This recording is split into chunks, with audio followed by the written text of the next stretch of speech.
Hey everyone, welcome back to another exciting episode of Attack Productions. Today I'm back off being joined once again by Jimmy, and like always, Fluff. Yes, sir.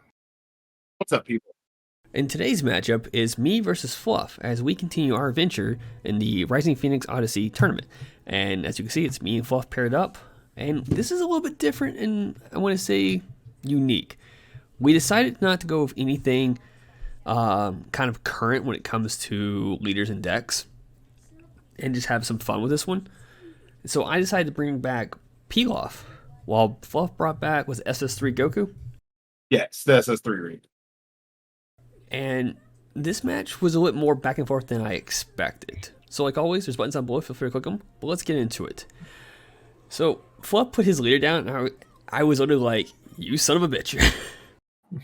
Well, okay, in my defense, I really wanted to play Veku Ramp with the new anniversary stuff, but I couldn't figure out what I wanted the deck to run, and I had to build the deck on the quick, and so you're sitting here waiting for me to build the deck, and I got the deck 99% done, and Deck Planet, being the douchebag that it is, refreshed and deleted the entire deck. Yeah, I remember you mentioning that. That was kind of rough.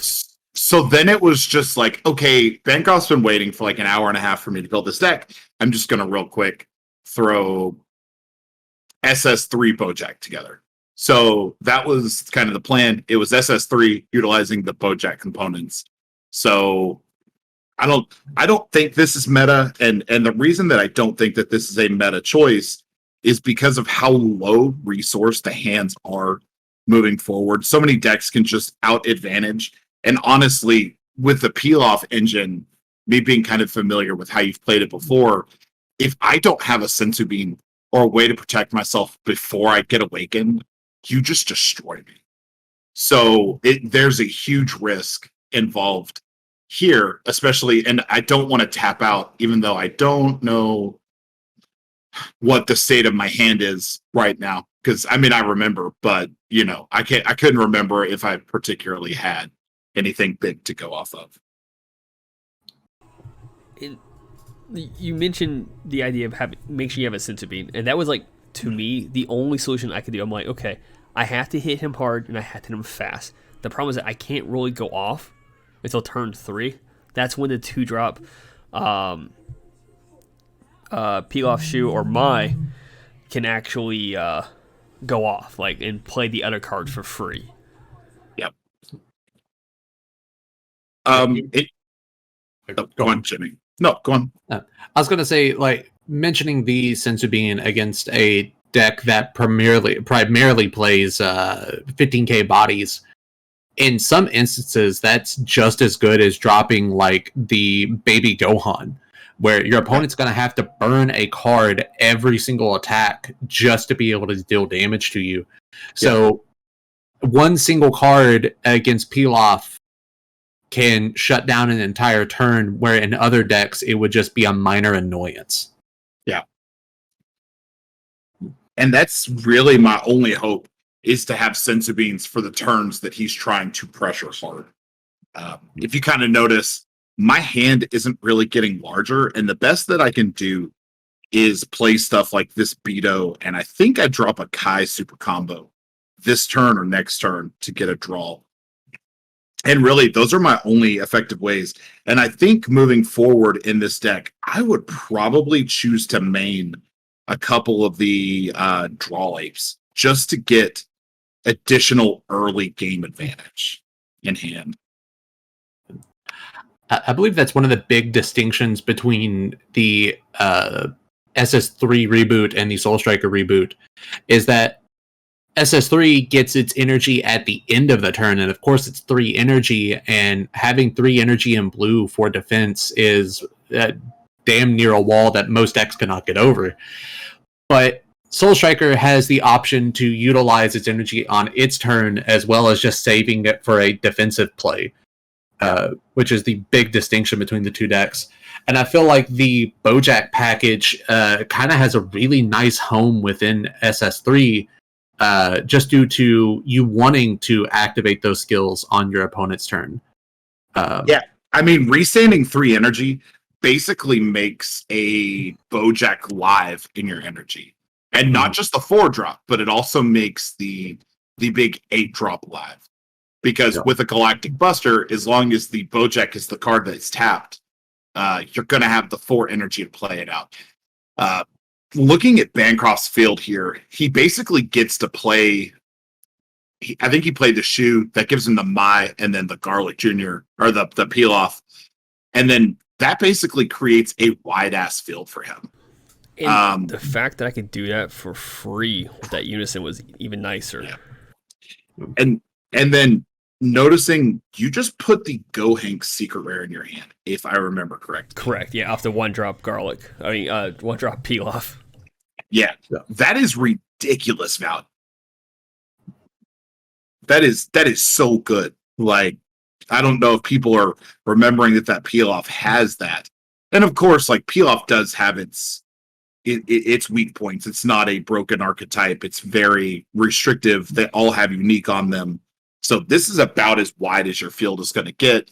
Sans like Merciless Barrage or Kaiokens or whatever you opt to throw out. So classic untap here. We're not getting the backside leader art. I was trying to say the same thing. So I just want to go real quick. I did the double strike for 1 of 2 reasons. The leader resands 2 energy, and it also serves as extra pressure towards you. Yeah, it puts me on a clock, putting me at 3 life immediately, and I'm sitting there counting. And had I comboed out of that, it would have used every comboable card in my hand and on the field to get out of it, not using my Sensu Beans. And I don't want to burn all the Sensu Beans in my hand at one time.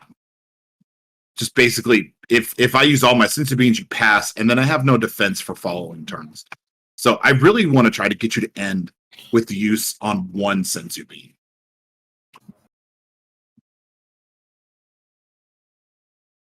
Which seemed to do the job. So, looking at the board that you have, Bancroft, and it's a wide board. Of course, 2 of them are just like little 5k weenies, but having your 3 mech attacks plus your leader attack, and then still standing on 3 open energy, like, you have to be feeling really, really good now with what cards you have in your hand. I did feel pretty safe, yeah. Yeah. And there, you were swinging into the battle card, and so I went ahead and just comboed it out to protect it. Yeah, so my goal on this is to attempt to get you to waste cards in your hand. Even just a little bit. If I can put a card on the field, swing into your battle card, you either defend it or the battle card dies, which hopefully eliminates some of the pressure. And this is pretty much just this is the card that punishes Abuni.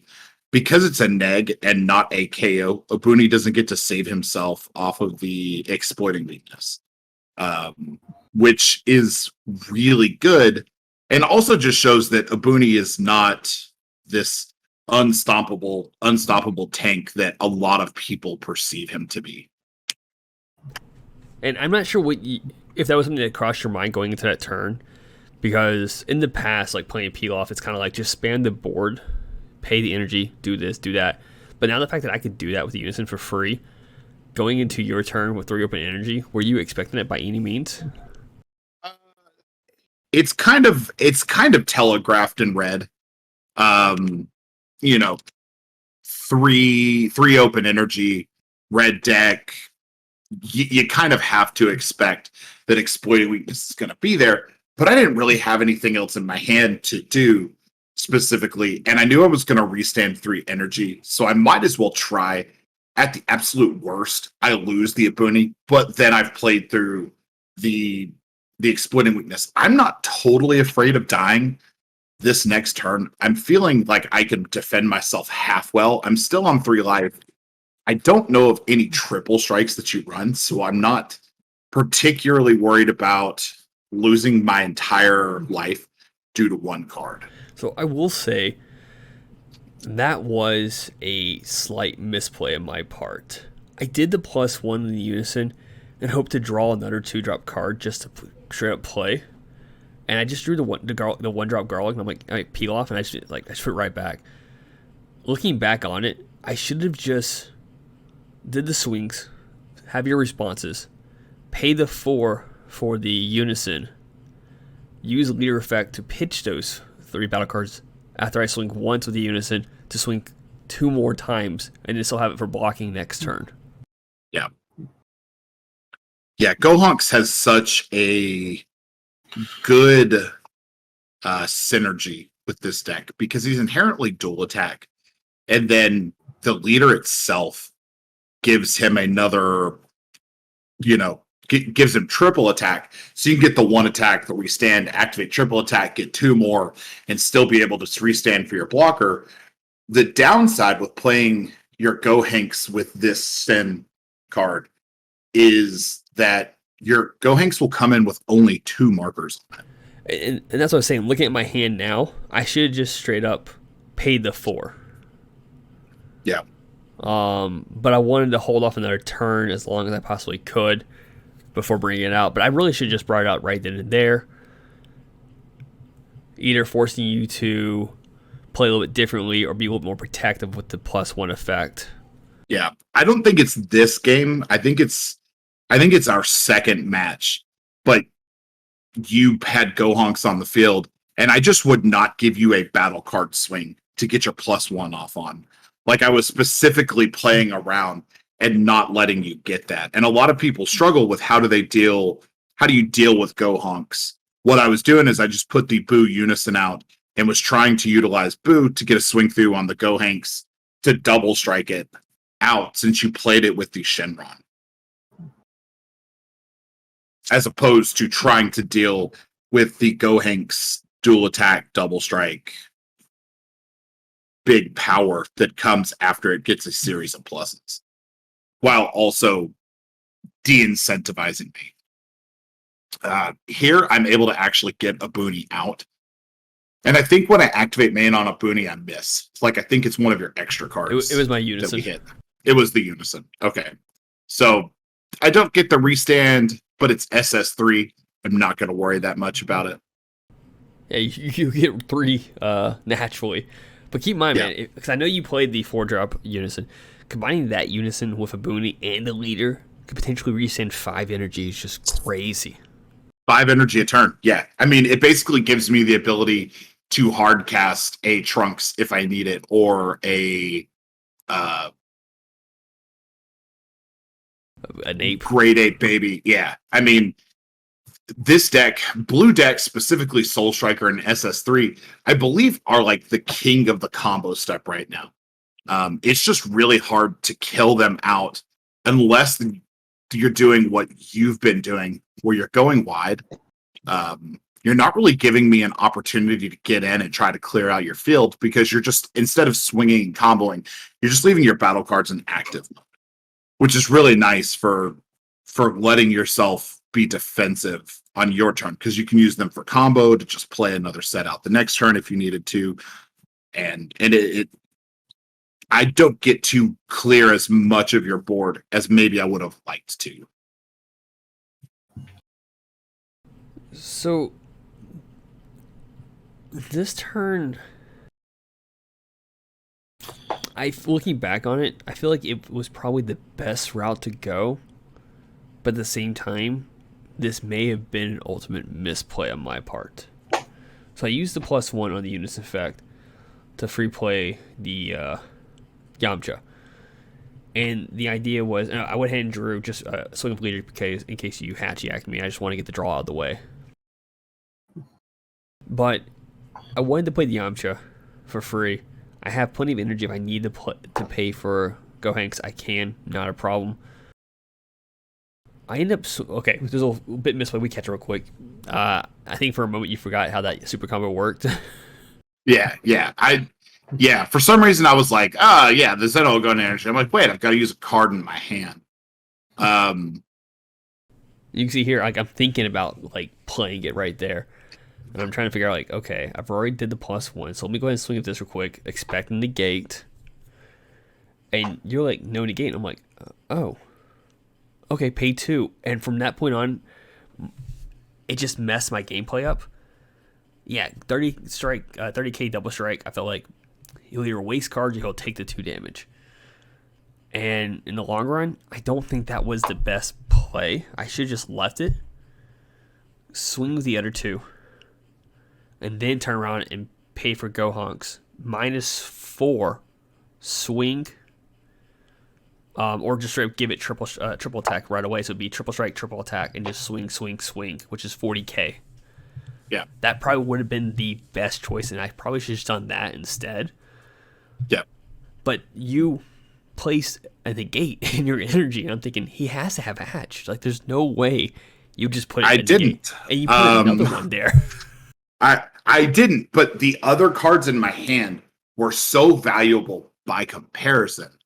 And I knew kind of at that point that, like, okay, he tapped 3 energy, or he tapped 2 energy, so he can't resolve the effect on his Shenron. He can't play Gohanks from his hand. If he wants to pay all of his energy to blow up my field, he can play, the Kaioken Blue, which I think you considered. Yeah, I tried to use the -3. Oh wait, I've already done that. I can't do another unison thing. But I think I do end up doing the -3 potentially.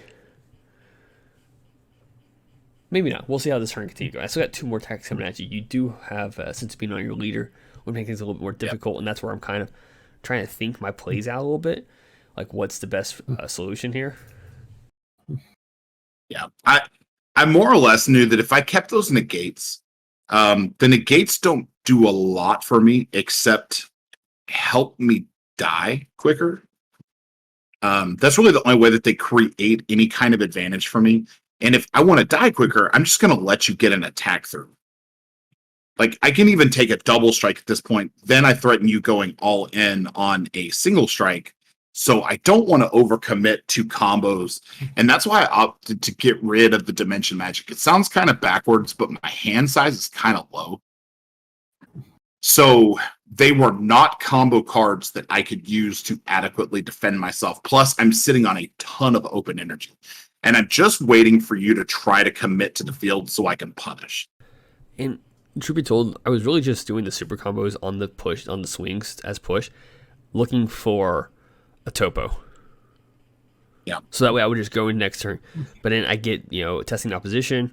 I get my fight against fate, and I'm like, it just wants me to continue pushing. Like, it didn't give me anything good. I have a Violent Ray. I have the Kaioken I could pay for if I wanted to.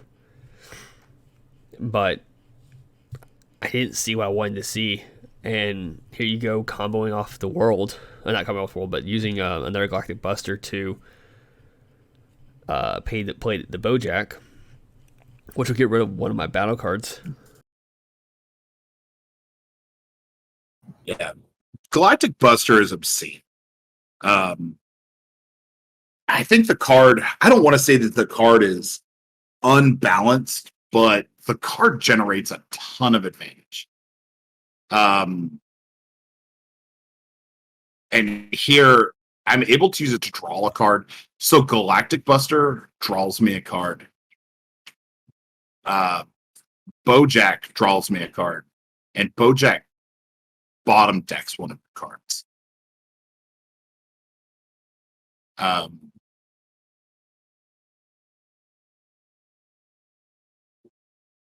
And they're just using the Ultra Instinct to defend. Yeah. And I feel like at this point, I've already gone this far and might as well just continue pushing.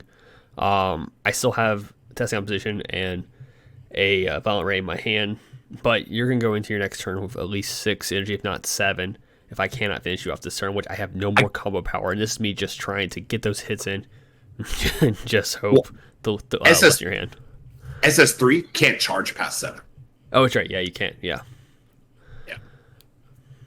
Was that the negate you got off life by any chance? I don't remember. I feel like I had that.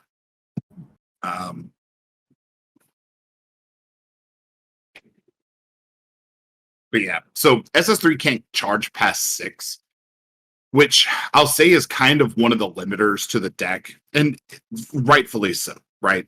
I mean, being able to ramp up your energy that fast, there needs to be an up cap on it, which does prevent it from being able to play some of the stronger blue cards, like Turning the Tide 17,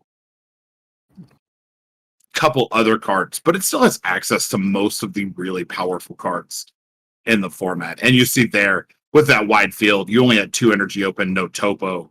Yeah. It was pretty easy for me to just swing double strike and end the game there. I mean, you countered me with a double strike 30k already. So I mean, yeah, that's why I was like, that's game. Like I said, I do feel like I should have just paid the 5 right away on that last turn and gave it triple strike, triple attack, and just gone there. You had 3 life, so even with at least seeing 2 negates, that would have given me 2 super combos on my part to boost it up to at least 60k plus whatever else I would have gotten for that final push. That would have been really hard for me to combo through at that point. So with that being said, hope you all enjoyed today's matchup. Obviously, I'm going down now. Fluffs continue on the winner bracket. I think I'm playing against Jake next now. So we'll see how that works out. I can double check the bracket to see if it is me versus Jake or not. But with that being said, thank you for tuning in. And remember, while Fluff does the outro, there's buttons on the screen.